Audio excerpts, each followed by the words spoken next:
اعوذ باللہ من الشیطان الرجیم، بسم اللہ الرحمن الرحیم۔ اللہم صلی علی سیدنا مولانا محمد وبارک وسلم صلی علیہ۔ السلام علیکم ناظرین، امید ہے آپ سب بہت خیریت سے ہوں گے۔ اللہ رب العزت آپ کو آسانیوں میں رکھے اور آسانیاں تقسیم کرنے کی توفیق دے۔ آج ہم اپنے اس یوٹیوب چینل کے سلسلے کے دوسرے پروگرام کے ساتھ، سیکنڈ ایپیسوڈ کے ساتھ آپ کے سامنے حاضر ہیں۔ امید ہے کہ پہلی قسط آپ لوگوں نے پسند کی ہوگی اور امید واسق ہے کہ اس ہماری دوسری کوشش کو بھی آپ پذیرائی بخشیں گے اور ہماری حوصلہ افزائی کریں گے۔ آپ کی طرف سے حوصلہ افزائی آئندہ آنے والے وقتوں میں انشاءاللہ ہمارے لیے مزید حوصلے کا باعث بنے گی۔ ناظرین، آج ایک ایسے حوالے سے میں گفتگو کرنے جا رہا ہوں کہ خبر تو وہ بہت بڑی تھی، لیکن پاکستان میں ان دنوں چونکہ اور بہت ساری ایسی خبریں گردش کر رہی ہیں جن میں آٹے کی حصول کے لیے لوگوں کی اموات، کراچی میں ہزار روپیہ زکوٰۃ لینے کے لیے 11 لوگوں کی، خواتین کی، بچوں کی اموات، اسی طرح سے بے شمار اور مسائل کے ساتھ ساتھ سپریم کورٹ کے اندر پنجاب اور خیبر پختونخوا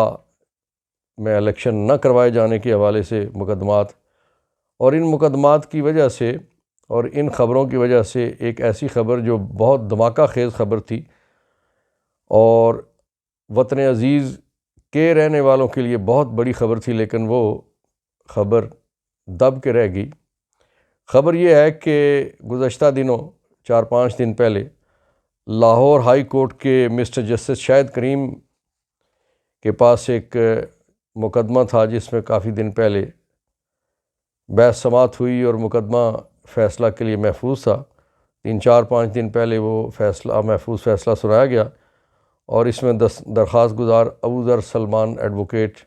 جو ان کی درخواستیں تھیں۔ مقدمہ یہ تھا کہ 1860 میں غلامی کے دور میں، استبداد اور جبر کے دور میں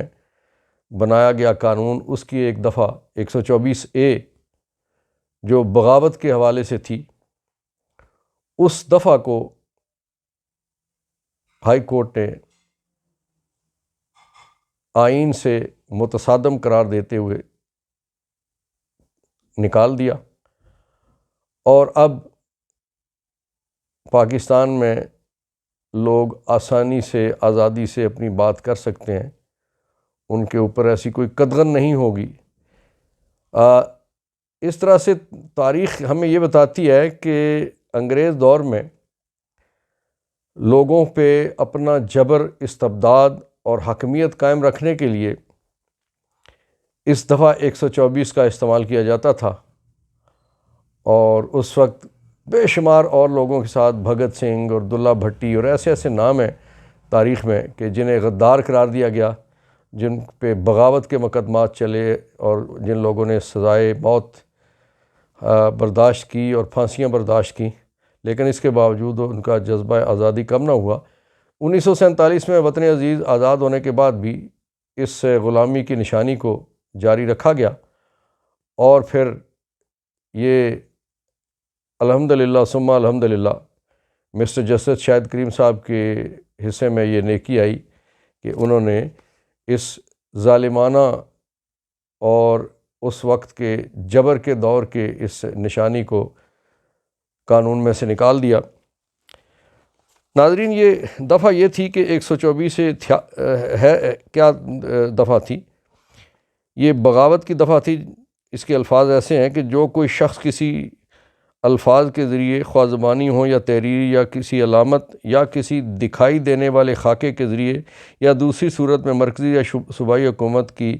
جو بذریعہ قانون قائم ہو نفرت یا توہین کا مرتکب ہو، یا اس کی کوشش کرے یا اس کی اطاعت نہ کرنے پر اکسائے یا اکسانے کی کوشش کرے، تو اسے عمر قید یا کسی کم تر مدت کی سزا جو 3 سال تک ہو سکتی ہے دی جائے گی، اور اس میں جرمانہ کیا جا سکتا ہے یا جرمانے کا اضافہ بھی کیا جا سکتا ہے۔ ناظرین، جو اس کی توضیح تھی یعنی ایکسپلینیشن تھی، وہ پہلی ایکسپلینیشن یہ ہے کہ لفظ اطاعت نہ کرنے غیر وفاداری اور جملہ احساسات دشمنی شامل ہے، کہ جس طرح سے جبر کا دور تھا، یہاں کی مسلمان ہوں، عیسائی ہوں، سکھ ہوں، پارسی ہوں، ہندو ہوں، ان میں سے غالب اکثریت نے ان کے اس جبر کو تسلیم نہیں کیا تھا، ما سوائے اس طبقے کے جو ان سے مراد لیتا تھا، مراد یافتہ طبقہ یا اور جو انگریزوں کا پٹھو بنا ہوا تھا۔ باقی اکثریت لوگوں کی وہ ان کی اطاعت گزار نہیں تھی عملاً دل سے، لیکن ان کو جبر کے ذریعے سے اطاعت گزار رکھا گیا تھا۔ اب اس میں جو دوسری توضیح تھی وہ یہ تھی کہ ایسی تنقید اور تبصرہ جو حکومت کے افعال پر ناپسندیدگی، اظہار ناپسندیدگی، نفرت و حقارت یا اطاعت نہ کرنے کے جذبات ابھارنے یا ابھارنے کی کوشش کے بغیر انہیں جائز طریقہ سے تبدیل کرانے کے لیے کیا جائے، دفعہ اعضاء کے تحت جرم نہیں ہے۔ تیسری توضیح یہ تھی کہ ایسی تنقید اور تبصرہ جو حکومت کی انتظامی یا دوسری کارروائی پر غیر پسندیدگی کا اظہار، نفرت، حقارت، انحراف، اطاعت کے جذبات ابھارنے یا ابھارنے کی کوشش کے بغیر کیا جائے تو مذکورہ دفعہ کے تحت کوئی جرم نہیں ہے۔ اور اس میں کہا گیا کہ اس کا ضابطہ یہ تھا کہ ناقابل دست اندازی پولیس ہے، وارنٹ ناقابل راضی نامہ، قابل تجویز عدالت سیشن، یعنی اس میں راضی نامہ نہیں ہو سکتا، عدالت سیشن میں یہ اس جرم کے تحت درج ہونے والی ایف آئی آر یا شکایت کی سماعت ہوگی، اور اس کو ناقابل دست اندازی پولیس جرم قرار دیا گیا تھا۔ ناظرین، یہ ہماری بدقسمتی یہ ہے کہ ہم نے آزادی حاصل کر لینے کے باوجود کچھ نشانیاں جبر و استبداد کے دور کی ایسی تھیں کہ جن کو سینے سے لگائے رکھا، اور جس طرح سے میں نے آپ کے سامنے یہ دفعہ پڑھی اور اس میں جو اس کی توضیح یعنی ایکسپلینیشن ہے کہ اس میں بڑے واضح طور پہ یہ کہا گیا ہے کہ حکومتی مشینری کی ان کی کسی نااہلی، کسی نالائکی، کسی پالیسی کے حوالے سے ان کے خلاف بات کرنا وہ دفعہ 124A کے زمرے میں نہیں آتا تھا۔ لیکن ہم نے دیکھا کہ پاکستان میں شروع دن سے ہی اس دفعہ کے تحت جتنے مقدمات درج ہوئے، ظاہر ہے وہ غداری کے زمرے میں ان کو کہا گیا، لیکن اس کے پیچھے جو اس میں ایکسپلینیشن یا توضیح دی گئی ہے کہ جو انتظامی نالائکیوں یا پالیسی سے اختلاف کرنے کی وجہ سے کوئی بھی سیاسی آدمی ہے، کوئی گروہ ہے، سیاسی جماعت ہے، کوئی مذہبی شخصیت ہے، کوئی سماجی آدمی ہے، کوئی ہے، وہ اگر کوئی ایسی مخالفانہ بات کرتا تھا تو اسے 124A کے زمرے میں دھر لیا جاتا تھا، اور پھر سالہ سال تک وہ جیل بھی لوگ کاٹتے تھے، اور پھر ان کی جائیدادیں ضبط ہوتی تھیں، اور بے شمار مسائل کے شکار وہ لوگ رہتے تھے۔ اور بدقسمتی یہ ہے کہ اس دفعہ کے غلط استعمال نے ہمارے لیے سب سے بڑا جو نقصان کیا، سب سے بڑی جو قیامت ڈھائی، وہ وطن عزیز کا دو لخت ہو جانا تھا کہ اس میں قومی جماعتوں کے رہنماؤں کے خلاف، سیاستدانوں کے خلاف، سیاسی کارکنوں کے خلاف اس دفعہ کا بے دریغ استعمال کیا گیا، اور اس کے نتیجے میں کیا ہوا؟ تقسیم بڑھی، نفرت بڑھی، صوبائی عصبیت، لسانی عصبیت، مذہبی عصبیت، علاقائی عصبیت، ان ساری چیزوں نے